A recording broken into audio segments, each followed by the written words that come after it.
apel dengan teman-temannya Wali Songo. Iya nggak semua kan? Dulu nggak ada, nyembah berhala semua. Turun lagi sekarang di Eropa mulai dibangun masjid-masjid. Di Inggris dibangun masjid sekarang ini yang bisa menampung 70.000 jamaah. Di London sana semua kan. Ini di Indonesia aja belum ada ini. Jadi mulaikan Allah. Kapan itu? Setelah dakwahnya itu orang-orang yang kurut itu kan, putar aja ke rumah-rumah itu. Bukan wali-wali juga bukan, bukan orang pinter-pinter juga bukan, tapi orang nekat-nekat. Bondo nekat. Sekarang begitu juga di Eropa yang lain, di Prancis, di mana-mana, di Norwegia, banyak orang masuk Islam, sampai ke Rusia. Semua itu dengan barokahnya ada fikir dakwah semua kan. Termasuk sekarang ini kita duduk di sini ini, sekian banyak orang duduk memikirkan agama. Karena apa ini? Karena ada usaha orang gerak-gerak itu. Adanya orang-orang gerak memikirkan agama. Ilmunya pas-pasan, kesempatannya pas-pasan, hartanya pas-pasan. Tapi mereka yakin bahwa dia punya Allah. Allah yang menggunakan tongkat. Allah yang menggunakan tongkat. Tongkatnya Nabi Musa telah digunakan oleh Allah untuk menghancurkan Fir'aun dan pasukannya. Tongkat, cuma tongkat saja. Tapi dia telah dipegang oleh Nabiullah Musa alaihissalam. Maka barokahnya luar biasa. Kebatilan terbesar seluruh dunia hancur sebab tongkat ini. Ketika tongkat ini dipegang oleh Nabiullah Musa alaihissalam, digunakan sesuai perintah Allah. Begitu juga diri kita ini semalekan. Kalau kita ini mau dipegang oleh Rasulullah, dipegang oleh Rasulullah, ya Allah peganglah tanganku ya Rasulullah, gunakan aku untuk menjalankan perintahmu. Maka nanti barokahnya insya Allah tidak kalah dengan tongkatnya Nabi Musa. Kita serahkan diri kita pada Rasulullah. Ya Rasulullah, pegang tangan saya ini ya Rasulullah, saya siap mengikuti perintahmu, suruh apa saja. Suruh dakwah-dakwah, suruh ngaji-ngaji, suruh ndonga-ndonga, suruh apa pokoknya saya manut. Nanti hidup kita jadi barokah. Hidup kita jadi asbab kebaikan di mana-mana. Di rumah jadi kebaikan di rumah, di masjid jadi sebab kebaikan di masjid. Di mana-mana jadi asbab kebaikan, jadi asbab hidupnya agama, jadi asbab ketentraman, ketenangan, kerukunan di mana saja kita berada. Maka kita nanti insyaallah mulai kan, kita serahkan diri kita kepada Rasulullah sallallahu alaihi wasallam. Seperti tongkat Nabi Musa diserahkan kepada Nabi Musa. Kemudian oleh Nabi Musa digunakan untuk apa tongkat ini? Digunakan ikut perintah Allah. Sebelum Nabi Musa jadi nabi, maka tongkatnya digunakan untuk gembala kambing, untuk ini, untuk itu. Menurut kemauan Nabi Musa alaihissalam sebelum jadi nabi. Setelah jadi nabi, tongkat digunakan ikut perintah Allah. Buang tongkatmu hai Musa, dibuang. Pukulkan ke lautan, dipukulkan. Lemparkan ke tukang sihir, lemparkan. Tiba-tiba terjadi keajaiban. Lemparkan tukang sihir pada masuk Islam. Lemparkan ke lautan, lautan tahu-tahu jadi jalan tol.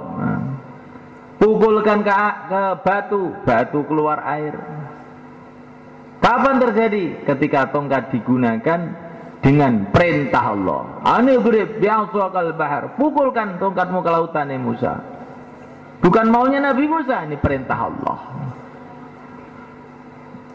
Maka hilangkan dari diri kita ini. Apa mau saya? Hilangkan itu. Itu membuat tidak barokah. Apa perintah Allah kepada saya? Saya ini hamba Allah, saya umat Rasulullah. Apa perintah Allah, apa sunnah Nabi, itu yang akan saya kerjakan. Nah kalau itu udah mantep dalam hati, nanti barokah hidup kita ini mulai kan. Tapi selagi pikirannya apa mau saya, sing enak ya opo, sikis gak ono kekuatane, gak ono barokahe gitu. Dia orang itu kalau sudah pikirannya enaknya gimana, nah ini putus hubungannya dengan Allah. Mau saya bagaimana, nah ini sudah berarti lupa kalau dia hamba Allah. Tapi kalau orang itu pikirnya apa perintah Allah akan saya kerjakan, apa larangan Allah akan saya tinggalkan, apa sunnah Nabi itu yang saya kerjakan, yang bukan sunnah Nabi saya tinggalkan, baru hidupnya barokah, insya Allah malaikat. Tapi ini juga perlu rujuk kepada para ulama. Jangan memberi kesimpulan sendiri, ini sunnah Nabi. Tidak, tanya dulu pada ulama-ulama ahlinya, ini sunnah Nabi bukan.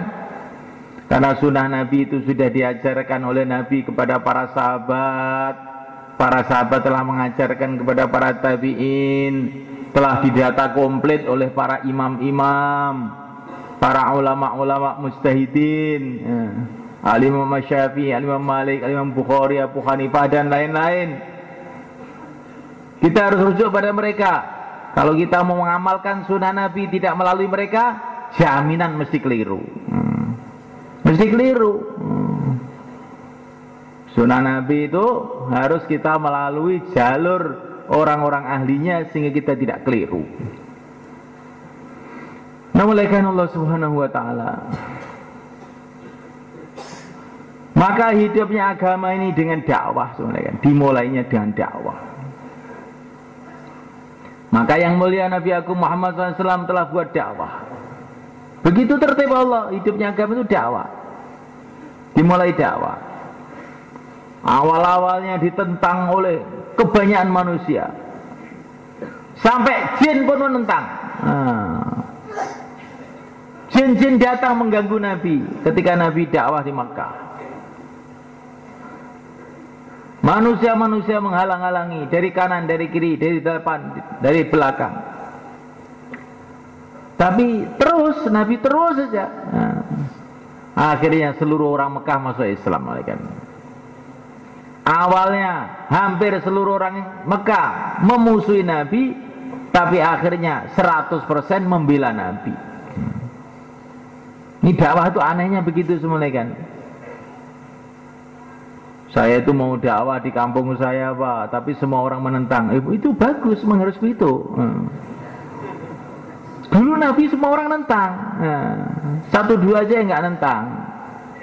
Tapi terus lama-lama berubah, jadi pembelanya semuanya, jadi wali-wali semuanya. Insya Allah kan? Jadi jangan kamu punya pikiran kalau orang-orang membela saya ya Bismillah, tapi kalau orang-orang itu nggak mau loh gimana? Kok angel temen sih urip? Nah. Pokoknya dalon-dalon waton kelakon, nah. Akhirnya orang dalon-dalon juga kelakon. Nah. Jadi semulaikan Allah SWT tidak begitu. Dakwah dengan bijak, dengan hikmah, dengan kelembutan. Tapi yakini kalau dakwah itu teruskan akhirnya akan terjadi perubahan. In tangsurullah yang surkum, janji Allah. Kalau kamu tolong agama Allah, Allah akan tolong kamu. Terus saja, terus. Dakwah ini sudah dikerjakan oleh teman-teman kita di tengah-tengah negara kafir di Inggris, di tengah-tengah negara kafir di Prancis. Bisa jalan kok semuanya kan? Ribuan masjid dibangun. Masa di Jawa nggak bisa? Tuhan mereka, Tuhan kita sama kan? Quran kita, mereka sama. Kitab kita, kitab mereka sama. Nabi kita, nabi mereka sama. Maka kalau kita sungguh-sungguh di dalam perjuangan agama ini, akan datang pertolongan yang sama juga, bahkan lebih baik insya Allah. Insya Allah kan?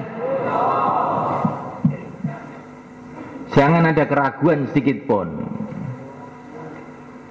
Baginda Nabi SAW mengatakan kurang lebihnya, ya'ti 'alan nas zaman ya syukkuna fil jihad fajahidu yauma idzin fa innal jihada yauma idzin hadir, atau kama qala Rasulullah SAW. Akan datang satu masa orang itu ragu dengan perjuangan. Apa masih ada gunanya ini berjuang sekarang ini? Berjuanglah pada waktu orang-orang ragu dengan perjuangan itu. Sesungguhnya perjuangan pada waktu itu akan dibikin oleh Allah hadir, hijau royo-royo, segar kembali, segar kembali. Maka semulaikan Allah Ta'ala, kita putuskan dalam hati kita masing-masing bahwa kita hidup entah masih berapa tahun, entah masih berapa bulan, mungkin juga tinggal berapa hari. Kita niatkan hidup ini untuk usaha menghidupkan agama. Insyaallah malaikat.